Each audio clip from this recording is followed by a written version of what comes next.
Hello and welcome to the Batcave, your secret hideout for Brawl gameplay and deck tech videos. I'm your host, BlindBat8719. Today's video is for the winner of my 100 subscriber contest, who was Lorenzo Zanata Diaz. He asked me to make a ability tribal deck built around Kenrith the Return King. But before I go over the deck real quick, couple of quick announcements. I just wanted to say, click the subscribe button down below, help me grow the channel. If you really like the deck list, please share it with your friends. With the asks out of the way, I would like to say also that it's funny for me that New Year and I'm doing another Kenrith deck, this time around a different theme. I'll put the link to the other one up there below where I did a Shrine Tribal deck. And along with the win of Happily Ever After. But so Kenrith, the Return King, he is a kitchen sink of activated abilities. So he's very much on theme for an ability tribal deck. He's let them be 5 colors. And because I wanted ability tribal, I figured I have to play Zirda the Dawnwaker. That basically makes my activated abilities cost 2 generic mana less. Can't bring it down to 0, but it's still a discount, especially with Kenrith, is amazing as well. I don't think I'll be using Zirda's ability of making creatures can't block, probably not too much. Way this deck kind of wants to play out for the most part is it wants to play in the late game area. That's kind of where I like enjoying having some fun. You know, turns 6, 7, 8, those always seem to be like the more interesting or fun creatures and effects to have. So the idea is to get to the late game by ramping and destroying everything my opponent's trying to do so I can get to the late game. Now, starting off with, here are some fun cards that I scoured the arena for to play with that are activated abilities. Starting with Tome of the Infinite, just getting a random spell from the book is pretty good. Like, half of these are insane, like Force Spike, Swords to Plowshares, Dark Ritual. The other ones are a little bit more hit or miss, but I think this is just a fun card to play with to have in the deck. Chaos One's another one, just kind of playing off my opponent's library, especially if against like a blue counterspell deck and you happen to hit, you know, a counterspell for the thing they're countering on your end, or if there's blue, obviously hitting something like Alrund's Epiphany off there would be pretty awesome. Mirage Mirror is a new one that I'm getting around playing with, but I think being able to become a copy of anything that I need on either my or opponent's side of the battlefield that's a artifact, creature, enchantment, or land, I think is pretty sweet. Shalai Voice of Plenty is one of the win cons in the deck. I feel like, you know, making my creatures big is just another clear way to win something, and making me and my creatures and planeswalkers have hexproof, I think is pretty sweet. Seraph the Viper's Fang is not in here so much for her activated ability, but she pairs very well with Kenrith because making tapped creatures have Death Touch. Kenrith's red ability gives them trample in addition to the haste. People sometimes, I think, forget about the trample part. When Trample interacts with Death Touch, it can just put 1 point of lethal damage and the rest goes through. So my opponent could put in front of Kenrith a 4/4 creature thinking they're going to block the whole thing, or block with Trample the thing they'll block more of it and just take 1 point of damage. But with the Death Touch, in that example, Kenrith will deal 1 lethal damage to the 4/4, and the remaining 4 points of power to actually trample over. Lithoform Engine. How could I have an ability tribal deck and not include this card in here? You know, it just copying an activated ability be sweet, and copying another spell or permanent. So again, Lithoform Engine, I just feel like it has an auto include in a deck like this. It sometimes doesn't always work, but when it does go off, it's pretty awesome. Djinn of Wishes for me, it was a fun card back in the day. I played with this, I think back in M10 was maybe when it came out. But I feel like with, again, activated abilities, getting something free off the top of my library, when it's not a land, it's kind of a womp-womp, but when it goes off, I think it's pretty sweet. So he, for me, would probably be a fun one. Again, you can swap him out for what you enjoy more, but he, to me, is a fun card to play with, along with Brash Taunter. This is it's just so much fun, I feel like, to have this indestructible guy there that can indirectly deal damage to my opponent's face. One of my favorite things I've been doing in playtesting is to actually have him fight Zakama. And I'll get to Zakama in a bit, but that is a trick you can do. Arena will ask you, are you sure that you want to fight your own creature? And most of the time you are, because you're not killing it. Again, you can also just use him as a blocker and then fight afterwards, but this is just definitely, he's just a fun card, I think, to play with. Locust God's another win con in the deck as well. Again, just being able to, if I have either a Zirda out or the other ability effect costing, mana reducing cost creature. It's basically, blue-red, draw and discard and make a 1/1 with flying and haste. So I feel like the Locust God would be another fun backup win condition. And then Zakama Primal Calamity is it just oozes to me fun. It's a big monster with vigilance, reach, and trample. you get to untap all your lands when you cast it, and then you have all these effects that kind of take over the game. So it's a common, and then if you have extra left, well, it also lets you reuse Kenrith's ability, so now he has haste. So it's a common to me, it's just a fun creature to have to win the game within this deck. So I'm kind of deck tech here a little differently. What I'm going to do is the two piles are going to be in the same theme, but one's kind of self-explanatory, and the other pile is the stuff I want to talk about specifically about what I did for the deck. So with Incubation Druid, if you have Kenrith out, you can just put a +1/+1 counter on it with Kenrith, and this will tap for 3 mana. You don't necessarily have to adapt it. So I just want to point that out as a cute interaction that I found. Biomancer's Familiar is the poor man's version or the Nuller version of Zirda the Dawnwaker.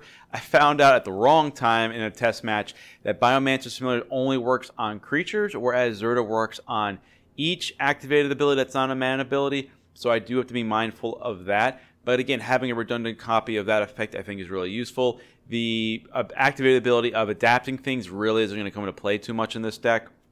I wanted to play Spring to Mind in this deck just because I felt like it's a way for me to fit 2 cards that the deck wants, which would be ramp and card draw. So 3 mana seems to be the going rate now for putting a land into play onto the battlefield. So I'm fine with that for right now. And then again, later on, being able to use mine to refill the hand after I played everything out is pretty nice. Migration Path I chose basically because it has cycling in the deck. It's supposed to be activated abilities tribal, so that's why this one gets to nod over some of the other 4 mana ramp for 2 basic land spells. And then Key to the Archive.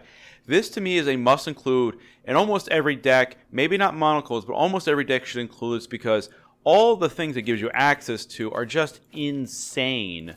These are all, maybe may not claim the Firstborn as much, but a lot of these effects are just insane and hopefully might come at the right time when you need them to maybe put you over the top to win the game.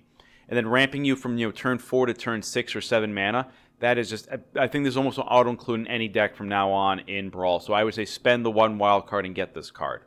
And then there's the rest of the usual ramp. I threw Keenan in here, get activated abilities, and I got a lot, I feel like, of non-creature ramp in the deck, so I thought it'd be kind of useful to try to double up some of that stuff, and maybe hit a creature or 2 off the top. And then the next here is my interaction or removal, so I want to focus on, I have Scavenging Ooze to kind of take care of my opponent's graveyard stuff, gain a little bit of life, get a +1/+1 counter on the process, Thrashing Brontodon as a means of dealing with artifacts or enchantment my opponent might have, and then Pelakronos Unchained, again another threat that I can use to recur throughout the game and fight creatures my opponent has. And then again, usual stuff, Assassin's Trophy and a Maelstrom Post are my basically all in one, basically non-land permanent removal, which is pretty nice. Okay, this actually blows up a land too, never mind. But yeah, those are the removal I have there. For the board wipes, like I said, I want to kind of stay alive. I threw in Sweltering Suns because it does have cycling, and again, I'm trying to choose things that have that theme where I can. And then Mythos the Snapdack is something I wanted to try out. I don't get a chance to play with this card a lot, and I feel like as a control deck, this may not always be the right one, but if I get the idea behind using this one is that if I'm trying to play the late game and I'm ramping for the most part, I'm going to have fewer things hopefully on my side of the board when I cast Mythos, so this way my opponent loses a majority of their good stuff and only has like the weakest things they have, and then I kind of evil out the playing field that way if they overcommit. And then like I was saying, just another removals to keep me going until the end of the game. Going over to the card advantage side of things, trying out Jacob Hackerton the Inspector to just kind of like filter through my deck a little bit to draw and maybe exile something. Possibly later on I might want to switch over to the Insight to get more card advantage, but he seemed like a new card that might be able to fit the theme of ability tribal a little bit differently. Of one mind, I just want to point out I think is an auto-inclusion in any Kenrith deck, because Kenrith is a human and you're probably going to play a lot of non-human things in the deck. I would feel most builds of him, so I feel like just being able to pay 1 blue to draw 2 cards is pretty awesome. Rada Hearted Keld counts as card advantage. It lets me play off the top of the library a little bit, and being able to pump her up multiple times, especially if I have Zirda out or the Biomancer's Familiar, is a pretty sweet way to win the game. Use maybe a red from Kenrith to give her trample, and then pump her twice and give her plus, I don't know, +6/+6, or more likely maybe +9/+9 twice, so +18/+18. Boon of the Wishgiver. I don't know the name of the new 6 cost, instant speed, draw 3, or seek 3 spell, which I think is probably far and away one of the better ones at 6 mana that came out in the Alchemy set. I'll put the picture on screen for the card. But again, ability tribal, this has cycling 1, which I still think is fair enough. You can, early in the game, you draw this early, you just pay 1. You draw it late, you just fill up 4 cards in your hand. I think it's pretty awesome. Waker of Waves is a kind of a sweet spot of a card I want for this deck too, because that's something that the big beefy beater later on in the game, that early on, that I can use his ability to look at the top 2 cards of my library and put the best one that I'm looking for in my hand. And again, if I get him out, if I use his ability, he's not gone for good, because I can always just play Kenrith out and then reanimate him. It's a lot of mana, it might take 2 turns, but it is a possibility as well. And then Croson Tusker, again, it's another big beefy guy that I can use his ability early on. Essentially to draw 2 cards. The cycling, when I activate the cycle ability, it's going to put 1 card into my hand after I search for a basic land. So he's a card I've played from Onslaught before. I think he's fun. I think he fits the theme of the deck very well. That's why he's in there. And then, some just more other card advantage stuff in the deck. And then this pile here is just kind of good stuff, 5-color things that I wanted to play. I didn't want to make this whole deck about Planeswalkers, because that would be a cheap way to meet the requirement of activated ability tribal, because Planeswalker abilities are technically activated abilities. But I did happen to sneak at least a couple in here with Valky, God of Lies, who can turn into Tybalt later on in the game, and Nicol Bolas the Ravager, who I can then use an activated ability to flip him over into Nicol Bolas the Arisen. Asika, God of the Tree, kind of cheats in a little bit here because she does have an activated ability of adding mana of any color. I'm most likely going to be playing the Prismatic Bridge, because that side just generates so much value and just so much sweeter that I'm probably going to make that play almost any time I have this in my hand. Let's see. Then we got Chulainn, Teller of Tales. Just another way I feel like I'm getting card advantage and ramp into play. I be able to, so my idea is basically with him, just to play the creatures, hopefully draw a card I can be able to land into play. Just feel like it's a good mid-game part for me to use. And then Golos, Tireless Pilgrim. We lost Field of the Dead, so he's not super busted. He's still pretty busted, but, that combo's out at least. But again, I feel like, he could be playing 5 colors. Why not? And he has an activated ability. Fits the theme of the deck. And again, it'd be pretty sweet if I have one of my ability costing of creatures in play, so he'd only cost Wooburg. It'd be pretty sweet. And then over here is just kind of like the protection spells I threw into it. A Snakeskin Veil to protect Kenrith a little bit. Same thing with Memory Lapse and Negate, because I'm really only worried about non-creature things that my opponent might do to remove my stuff, more so than I'm worried about a creature, fighting Kenrith. And then for the lands here, I wanted to throw in some ability lands. Again, the Triomes, because again, they have the ability to cycle, so that kind of fits on theme. And then I got a few basics in here to make things work. Snow basics. I think I probably had more of a heavier snow theme at one point, but if you want to swap these out for regular basics, it doesn't really bother me too much right now. Yeah, and then basically just these are all the lands I got in here to make everything kind of work. I threw in an Aether Hub that kind of helped me out in a pinch. And then I would go with, the only thing I wanted to point out is that black and red aren't the most popular colors in here, so I try to have a little bit fewer of those in the deck to make sure I have things to cast everything else. With the deck tech out of the way, let's jump into the arena for some brawls. Alright, the hand seems fine. I can basically play anything I draw. I have Maze My Tome, I have a Gino Wishes to help me out. Playing against James, piloting a Zirda the Dawnwaker deck. So, not necessarily, I would imagine that it's activated ability tribal, but I don't think it necessarily has to be that. I don't really see many Zirda decks, so for all I know, I'm going to judge by the Platinum Angel artwork. Maybe it's just an artifact deck. Mulligan twice. Alright, we're going to be playing the game. Sweet. By saying hello and lead off with a Savai Triome. Don't really have a turn 3 play outside of Zirda, so maybe I'll play the... Oh, okay, Esper. I think might be a little bit of an artifact theme here. Nice. Play the blue out, and... You know something? I have a lot of things I want to be able to play, and I think I'm just going to Swords this now and pay the 1. Just to not have to deal with it with like the drawing him extra cards off the top, because red and white, one of the disadvantages they have as a color pairing is they aren't the best at card draw or card advantage, and in terms of actually putting cards in their hand. So that would just be attacks every time, and then if he pumps it up at any point permanently with +1/+1 counters, it'll be annoying. So now looking back at this, I think my best bet here, I want to play with the Mage and Mirage Mirror, but I don't think it's going to do anything, so let's go with the Ketria Triome and then play out the Maze My Tome. This gives me some options where maybe I want to I could draw and play out Valky. See what my opponent has, if anything is good. That resolves. Actually, I'll just scry now. This way everything will resolve a lot easier. Haunted Ridge. Sure, we'll add more mana to the thing. Why not? Comes in with... Alright, so that's not actually going to work that way. So, play out the Haunted Ridge. I could try to... paying 2 to ramp doesn't really seem to make much sense there. I would say... Let's see what my opponent has creature-wise. Let's see what they got going on. I think that's a good start, and we'll draw a card off of it. I got enough late-game stuff that it's okay that I don't have the... Okay. A Crystalline Giant is totally doable in becoming a creature for Valky here. And there's no real removal, so I think that's a good start. And then just end the turn.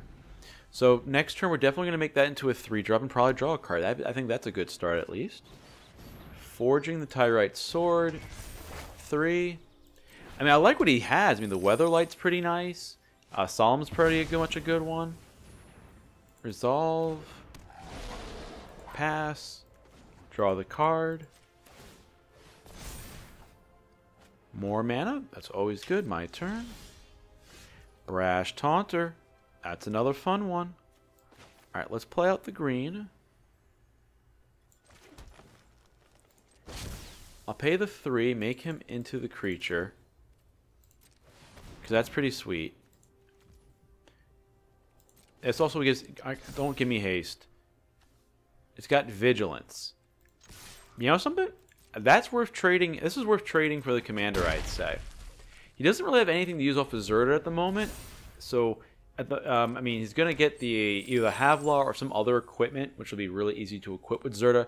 And actually, an equipment-based deck isn't a terrible way to take a Zirda deck, as equip is an activated ability, so that would be in line with getting a reduction on some of those. Because, again, some of the way they balance equipment is by making it a more expensive equip cost. So, taking something like Helm of Awakening, I think, or not Helm, the helm that makes copies of things. Like, that's, I think, 5 to play and 4 to equip. Making that 2 to equip, so much easier. And then you put Zirda on there, you basically make a copy of Zirda, and now there's just 1 to equip with that thing. I think he's trying to figure out what I can do, or is he thinking about blowing up my Field of Ruin? Like, pass to attackers. I will definitely trade against your Zirda. I'm going to draw a card. And then, what I'm really looking to do here is Mirage Mirror with Brash Taunter seems like a lot of fun. Ooh, Wand of Chaos. I'll pay the 2 life. Let's go to combat. He's probably going to block with the Solemn, but unless I get flying here. A +1/+1 counter. That's not bad. Fine, draw your card. I'm okay with that exchange right now. So, what I'm going to kind of do here right now is I'm going to play out both the Chaos Wand and the Mirage Mirror, because they're going to get some equipment. Don't know what it is. They're going to get some equipment out. And it might be something that I'm going to want to copy with a Mirage Mirror. Also, too, Mirage Mirror becoming another copy of Chaos Wand, while expensive. Yep, there's the Embercleave. Alright, kind of figured that was going to happen. Pass to attacks. No point in blocking, because he's just going to cheat that in for whatever, 1 mana, or 5 mana. Alright, equip, so we have an 8/8.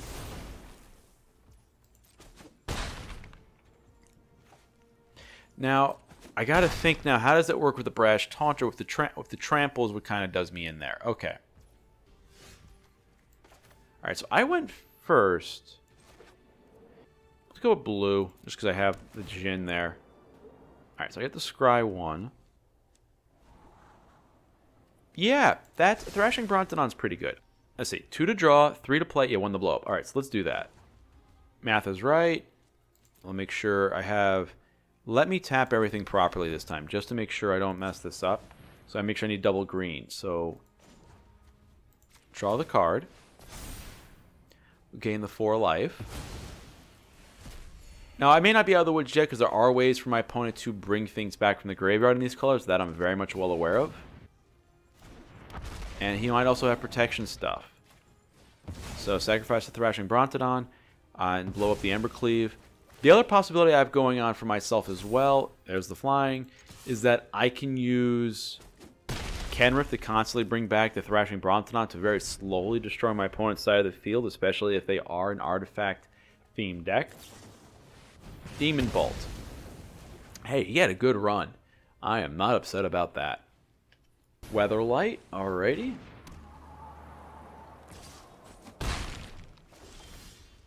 Assassin's Trophy is pretty good. What does this do again? So it deals combat damage, reveal a historic card. So I play out the 5. That leaves me the Assassin's Trophy, I guess. And the crew here is 3, which Zirda is. So I'm just going to pass here. And just see if my opponent decides to crew the Weatherlight, then I'll Assassin's Trophy it. Alright. It's not an attack trigger, thankfully. Pass 2 attackers. Gonna blow it up. And this means that, I mean, they'll get a land. I think, oh, it comes into play on tap, so there could be some 7-drop scary shenaniganry I have to worry about. What I do get to have some fun with, though, I think it's 3 to attack. So, or 2 becomes a copy of target artifact, creature, enchant. So I can do a few things with this that could be be a little bit meddlesome, but it's I have some ideas of using Brash Taunter to fight some things and block some stuff. I have Jin of Wishes. You know, I want to have a little fun with all of this. In terms of, he used Demon Bolt. He could have an Angel thing that could be an issue at some point. I'm thinking of using the Mirage Mirror to make a copy of the Zirda right now. I'm going to end the turn. I mean, the Crystalline Giant gets Hexproof, then I'm in trouble. That's flat out is what it is. Once you get Hexproof on that, really, unclaimed territory for Fox. Alright, first strike. Pass to attackers.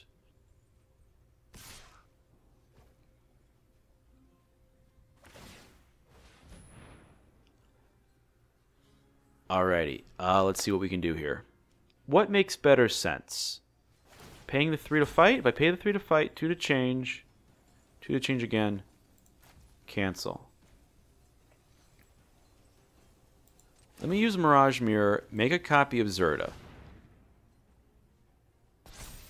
This way, this only costs 1 red, so I'm still spending the same 3 mana to fight the Crystalline Giant.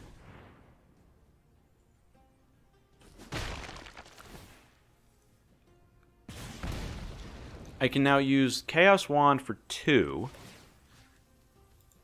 Let's see what they have that I can maybe borrow or steal. Destroy my search ability for a basic land card on a belt.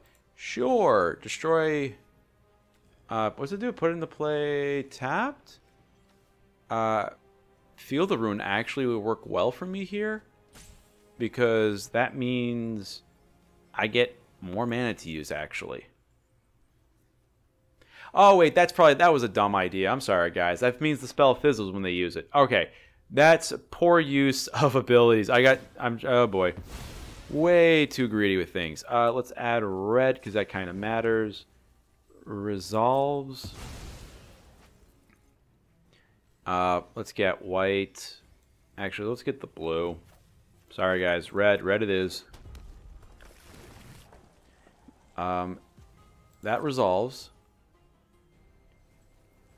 Pass the blockers. We'll block there. 1 blocker. This now becomes a copy of the Brash Taunter. Oh, no. Oh, wait. Does it? Oh, it lost all... Oh, boy. Ah, son of a gun.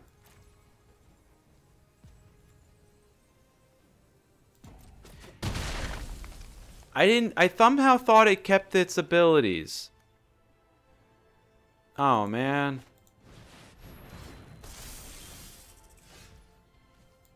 Big oops on my part. Alright, so either I go off of their thing or I go off of my thing. Let's just go off of what I can do. See what we get. Nope, done. Oh man, I had so many. I don't use Mirage Mirror that often, so I'm not so used to what I can and can't do with it. So, all right, the 6 just tramples over. Flying in first strike, so no blocks. I could hold on to Electo, but right now Gino Wish is my card advantage right now. So I have to kind of keep him around for a little bit. Stormheim Unleashed. That is not a board wipe. So do I trust my... no, I'm probably better off trusting my opponent's deck. So let's try one off my opponent's top. Sure.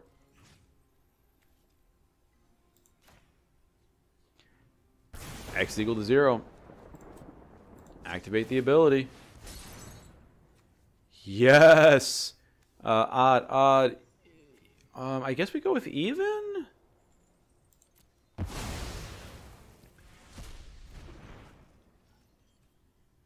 No attacks. I mean, he's going to tap one thing down, but if I attack with one, he just taps the other thing down. It's a free hit. So now watch. Now the Crystalline Giant's going to get a +1/+1 counter on it. See? Told you. Oh boy. Well, he's playing off the top 2, so no blocks. I have more creatures. I mean, I totally could die to a burn spell right now. That's the thing I didn't think about. So, apologies. He's looking over everything. I got so... boy. Alright. If I'm cute, how cute can I be? Not cute enough. So we're basically going on the Kenrith play here and gaining as much life as possible. Which is not that much. So let's play out an Arcane Signet just so I have the opportunity to. And that kind of lets me use up just about all the mana in the world. No attacks. End the turn. I think at this point I'm definitely going to be sacrificing the Gino Wishes to the Crystalline Giant.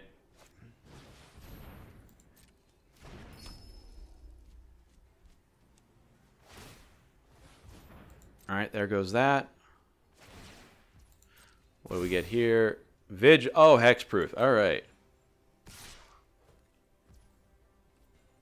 Do I pay timing restrictions? Okay.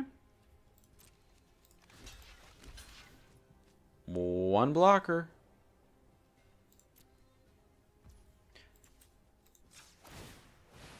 What do we get off the last wish? Sure. More mana, because why not? Ooh. I think Time Warp's kind of spicy here. We don't need the Elysian Caryatid for that.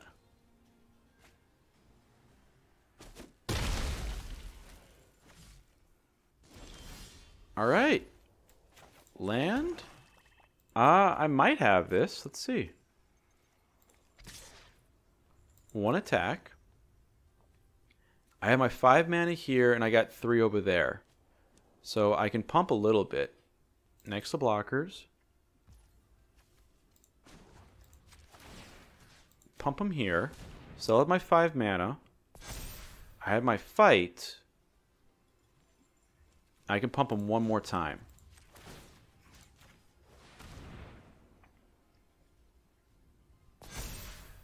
Alright. Alright, we got that part through. 1, 2, 3, 4. Alright. Let me have him... Yes, I'm going to have him fight. Good game.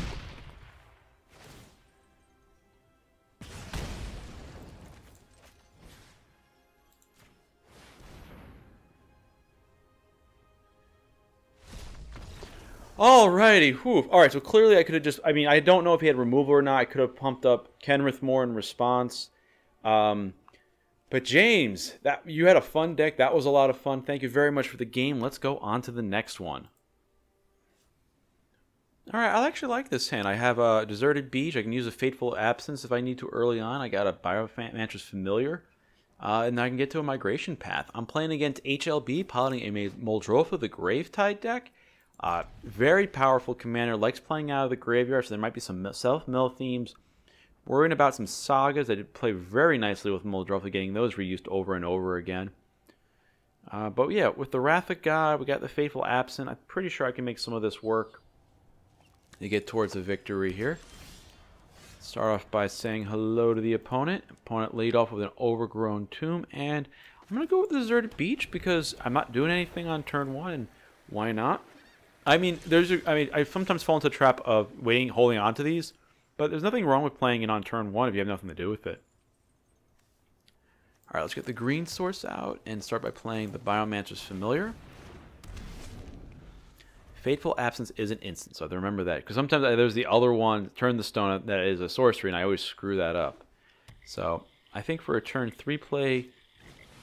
Alright, they're ramping out to Muldrotha, it looks like. Alright, so let's go with the Forest here. If I draw 2 cards, I won't have to discard. I think that's fine. Just drawing 2 cards is good. So let's attack here. Just draw some cards. Keep the mana base going. Then 4-drop, we can go off the migration path. So we'll have white, blue, green, black. So probably another... Oh, I definitely need double white. Never mind. So I definitely have to get another white source. And I have double blue, I get double green. Probably going to go with a double red, because I think all the black in the deck is monocolored. Alright, you can do that. Ooh, okay. So we'll play out the Haunted Ridge, and let's go with the Migration Path. So I said another white source, and let's go with double red. The white's good to make sure I have Kenrith. Red's good also to make sure I have the red mana that at least give him haste if I need to. Murderous Rider. Alright, so opponent's a little... Oh, boy. I think we're on a bridge turn. Playing out the bridge. I mean, I think my opponent's kind of had enough already, I feel like. Just because... Hearthstone. I just have a lot of white, so I'm going to keep the white going. So I have all the ramp in the world, and now I have enough mana that I should be able to use the Hearthstone to cast Kenrith, give whatever I got. Hopefully it's something good. I have Prismatic Bridge... I feel like gives me more okay as opposed to wow stuff most of the time. Well, I'll be waiting a turn now. Okay, well that's gonna go away soon. 3. I gotta keep in mind on that. Keenan Bonder Prodigy, he's gonna die because of the Phyrexian Scriptures. And then my graveyard, not much of the graveyard, so that's totally fine. See, that's what I was saying. Fateful Absence. All right. Kind of tired of my opponent gaining life, so we'll just destroy this now. Play out the maze. Oops, resolve. Oh, man. There's no point even using this because this is just going to kill everything. So I might as well just play the Maze Mind Tome and draw cards. Unfortunately, that's the sad reality with that Phyrexian Scripture out. It's like, alright. But again, here's an example, though, of a saga that's pretty useful to use in a Muldrotha deck, because now, when this goes away, you know, he has, trying to draw that land, but when this goes away next turn, he can just replay it out of the graveyard after Muldrotha comes into play. Incubation Druid is nice. Alright, so let me draw a card. Alright, I get a land. But I can use the Time Wipe a little bit here, I feel like. Brash Taunter. Alright, so that kind of survives a few things, so that's kind of nice. I'll pay the 2 life because more mana is pretty decent, I'd say. I'll play out Kenrith. Give everybody haste. And I have 3 mana to fight. So, let's swing with Kenrith here. And I'm just going to have him fight. Yeah. Oh, I can't pay it? Oh, that's annoying. Never mind. I'll just gain life in the response. I can gain the life, or I can draw the card. They're both kind of the same at this point. So he's got 6 mana, 7 mana with an Incubation Druid. Binding of the Old Gods. Alright, this gets to choose its target. It's probably going to go for Kenrith. It's going for the bridge. I should have realized the bridge would be the one to go for. I agree with him on that. Alright, so that's fine. Bye-bye bridge. Now what I could do if I want, I could play reanimate Asika. Well, that's not nice.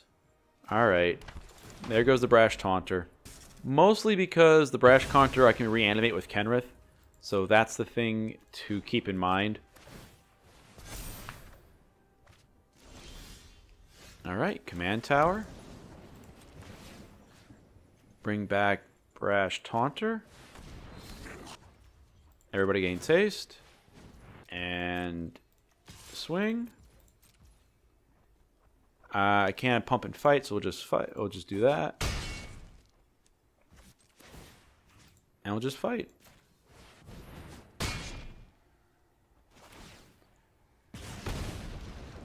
Alright, so that ends that for real quick. Again, I'm not worrying about what my opponent has in the graveyard just yet until they're able to get Muldrotha online, which might be coming up soon. Is he might be going towards...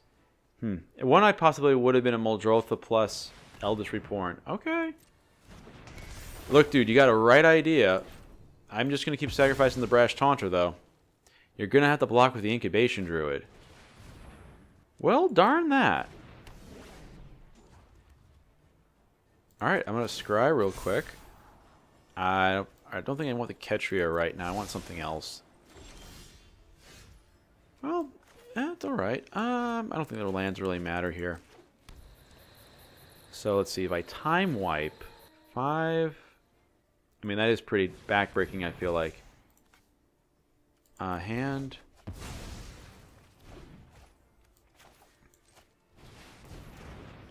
Play out Kenrith. Give him haste. And just swing in. I mean, even this way then... Alright, so I gotta discard a card. Resolve. Honestly think the Paradise Druid's safe, only because I'd rather have the mana for next turn. And the creature doesn't matter.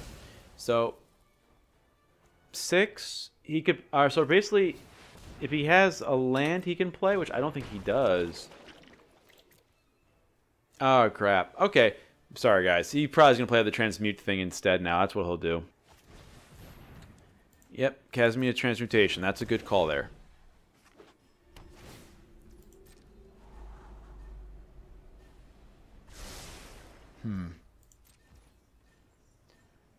I'm not going to activate Maze Momentum just because I... Oh, man. That figures. Alright. Pay the 2 life. Let's draw a card.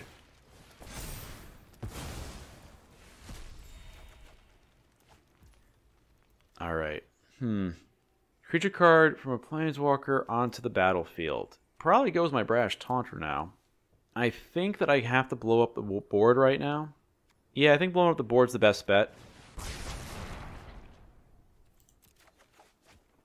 And then this way then I get a chance to play out Chulane.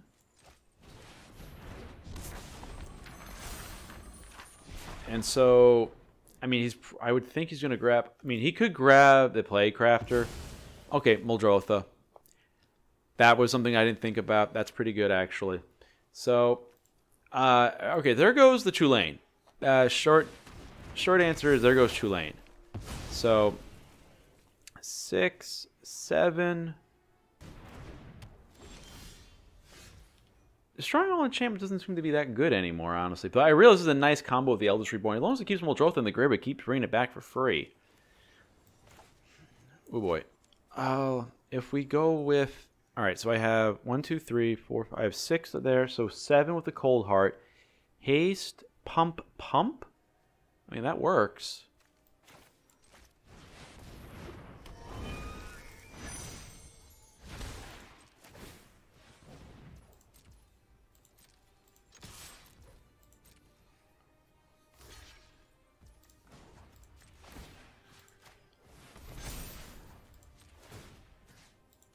I mean, he might have enough mana where he's able to replay Muldrotha. Does he keep him in the graveyard? He might have to replay the Muldrotha, I think. 3, 6. There's Muldrotha. 2 more. Doesn't have enough. Play the land. He doesn't have enough to bring back the discard a card. I feel like the Cleansing Nova doesn't do me as much good. I'd rather have the one-sided Settle the Wreckage, maybe. Does he have the land? That's what he's trying to. If he draws the land, he can get Tansmina's Transmutation. Alright. This is basically it. Short of it being a Swords to Plowshare. I pay 6. Alright, so let's do that. Because if he has a Swords to Plowshare... Alright. I'm not trying to be over greedy with this, but if you have a Swords to Plowshare, there goes my only attacker. I don't know for sure. With the one... there's no Swords to Plowshare in the format. HLB, I'm sorry about that analysis. Thank you very much for the game. Let's go on to the next one. So this hand could go either way. I'm playing against Venser, Vess, piling a Delina Wild Mage deck. And while Mono Red may have a lot of removal in it, it's possible that, you know, the Incubation Druid might dodge some of it. But if I play that on 2, potentially I could be pretty slow with this hand. But I feel I have the mana to keep going, though. So, I mean, I'll give it a shot, because I can put 2, 3 as Zirda, get some stuff going. Start off by saying hello to the opponent, and leading off with a Savai Triome. Drawing the Arcane Signet might be a good call here, because, I mean, Red can blow up artifacts, but I don't think they're going to use it on an Arcane Signet, per se. Nice, they got some ramp going here with a Wily Goblin, so they can play the commander out next turn. Declaration and Stone's a good removal spell at the moment. Alright. So I'm going to play out the Incubation Druid first. My thinking is, I'm anticipating them playing Delina out now. But if they take the time to blow her up, I can still play out Arcane Signet into Declaration and Stone on Delina. Shattered Sanctum. Arcane Signet. Declaration and Stone. Again, this might be a deck too that relies heavily on the commander, that once you get rid of the commander, kind of just fizzles. So, I mean, there's the 4 for Delina. They could draw another card if they wanted to. Replicating Ring, so they're getting back to doing Delina soon. Eye of Vecna, nice. Eye of Vecna is definitely good in some monocolor decks, just because you get definitely 2 right away, and then later on, if you need it, you can definitely just go for it. Pay the 2 life. I do 5. I have haste. Not good enough. I could go for a Locust God. I don't necessarily want to ramp right now, and I kind of like what I have in my hand. So let's see if he has an answer to the Locust God. And if he does, great. Then I probably should have done something else. But go with that. And I do have Cleansing No Destroy All Artifacts. I really want to get nasty there. Alright. Overgrown Farmland. I'm really finding out in like these multicolor decks, especially the 5-color ones, that these lands are just some of the best ones out there, actually. 6 gets me Zirda, but nothing else. Feel like what would be kind of good here. You know something? Let me swing.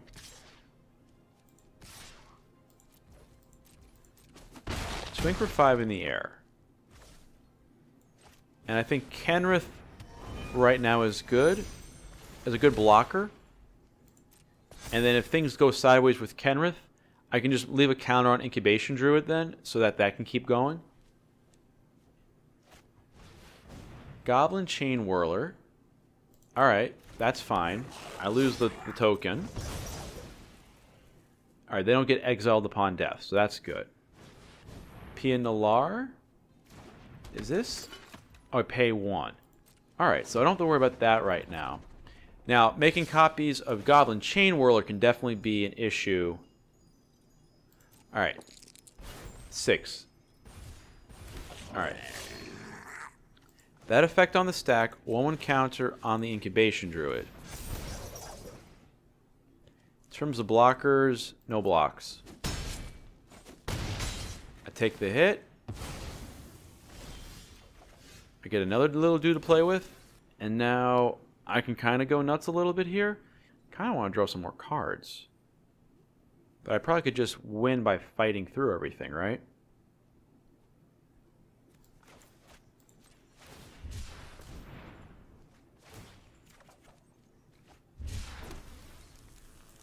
Faerbur Elder seems pretty good. Got a 4/4. Alright.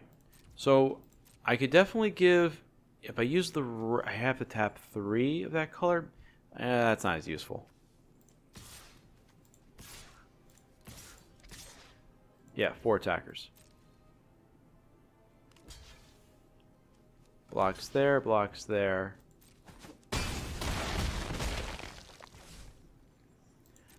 end the turn that way. So now what I can kind of get a little sneaky about is that I can use the Feyburrow Elder to add 4 colors of mana to my pool. So I can definitely use the green ability twice. Every creature gains haste. Okay. To any target. Giant Wizard. Oh wait, the most you have. Probably 3 goblins. Alright, so where are you going to put the damage? My face, or are you going for the Incubation Druid? Alright, so that's going to have to add... Oh, I can add 3 green. If I add 3 red...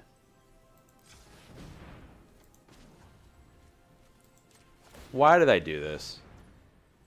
I should just add the green. I'm doing too cute, guys. I apologize. 3, 6, 9...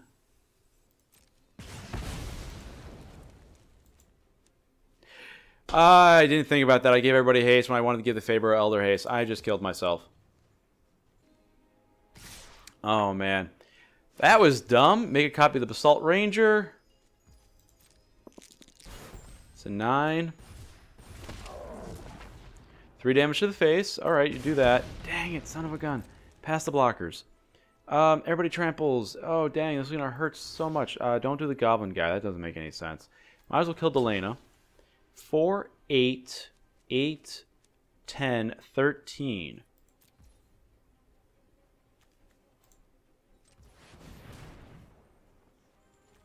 What can I do here?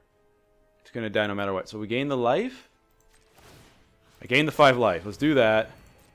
Oh, man. Sometimes I'm too clever for my own good. I try to be too cute. Now it's definitely, now we're looking at more like a Cleansing Nova play.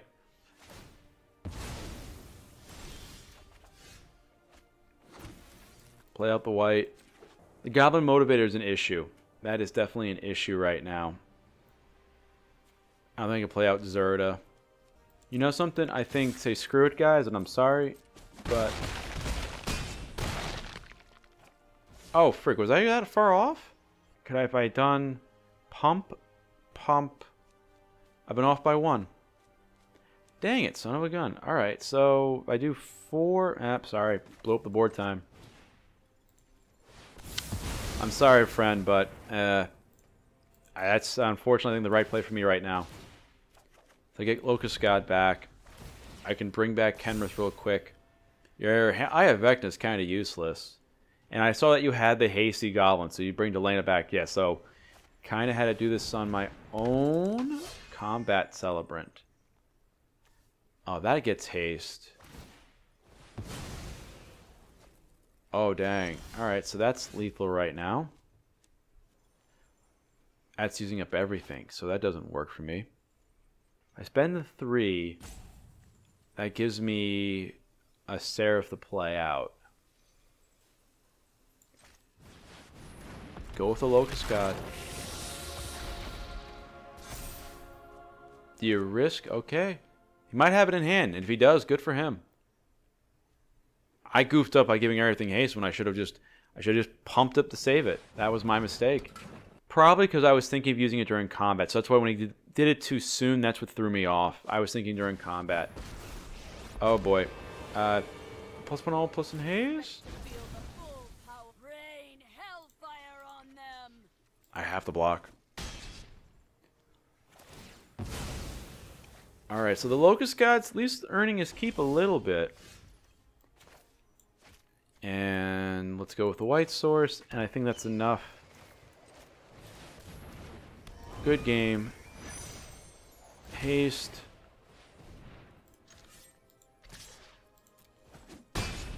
Whew. Oh man.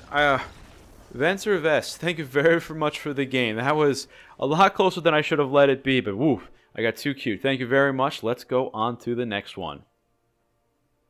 Alrighty, and that is the video for today. So I had some technical difficulties with the audio with this video, so ended up playing 20 games to try to find, do my usual 2 batches of 10. The first 10, the audio was just really bad, so unfortunately that footage is kind of lost to you guys. So the record ended up being 10 and 10. So It's a 50-50 deck based on that. I do think it's closer to 60-40 because I probably could have played some games a little bit better to win some of those games. But like I was saying, this deck was a lot of fun to play. I had a lot of fun putting it together. Lorenzo, I hope it's a happy deck for you. If you have any ideas, Lorenzo, on how you would play it differently or build it differently, let me know in the comments section. I'd be kind of interested to see what you would have cooked up if you had your own access to everything.